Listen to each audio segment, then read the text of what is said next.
I feel incredibly privileged compared to people who've lived in Melbourne these past few years because Adelaide wasn't hit nearly as hard by the pandemic. In fact, the first essential of mine that I discovered through COVID in early 2020 was having time alone to recharge and focus on myself. But life was still far from normal in the festival state. After buying tickets for Groove in the Moo, only for it to get postponed indefinitely, I found my second essential, live music. And yeah, I feel pretty selfish and ignorant saying that, because at the same time, people all around Australia and the world were falling seriously ill and dying. And even then, on the smaller end of the catastrophe scale, just across the border, people were totally isolated for months on end. COVID felt far from Adelaide, but that didn't mean we weren't scared. About a month prior to our second lockdown, my dad was diagnosed with cancer, and treatment made his immune system vulnerable. Hand sanitizer, social distancing, masks, and family time became more essential than ever.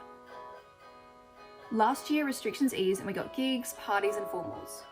But no matter how normal things seemed, I was still on edge because of my dad. In 2021, COVID came in waves, disrupting us sometimes, lying low in others. I sat my exams, went to schoolies, and enjoyed life after year 12. And God, was that break essential. December came and the borders opened and all hell broke loose. For Adelaideans, imagination became non-essential, as for the first time we fully felt the pandemic. Since moving to Melbourne, I no longer live with my dad, which makes me feel a lot more comfortable with the idea of getting COVID, which at this point feels inevitable.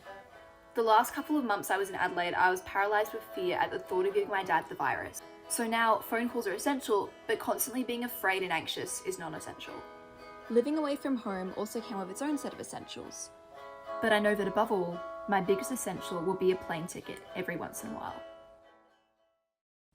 Obviously, my take on essential non-essential doesn't conform to many traditional documentary techniques, but that doesn't mean I didn't absorb anything from this week's workshop. You have to learn the rules to break them, and the group exercise made me reflect on when and why we switch between angles in documentary making. Initially, I wasn't going to include any straight-to-camera footage in essential non-essential, but after editing our group's footage, I felt it was necessary to give a face to what I was saying and make it that much more personal. I also learned how difficult it is to film two people talking organically in terms of keeping them both in frame without making large, noticeable camera adjustments. This obviously wasn't an issue for making my own mini doco, but if we were going to repeat the group exercise, I think I would definitely focus more on overcoming this specific issue. In response to this week's reading, I don't agree with how Newport presents the passion and craftsman mindsets as binary opposites. It isn't productive to agonize over whether your work is your one true passion. At some point, you just have to sit down and do it.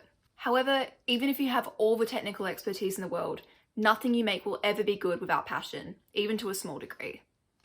I think at this point, my personal balance between the two mindsets is a little off, and I definitely need to engage my craftsman mindset a little bit more.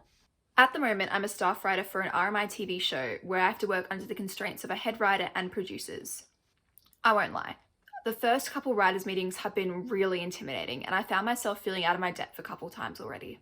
But I definitely feel like this has been a good way to put Newport's ideas into practice. It's also reignited my passion. I feel inspired again, I get writer's block way less frequently, and overall I just feel so much more motivated to go out and make my own stuff.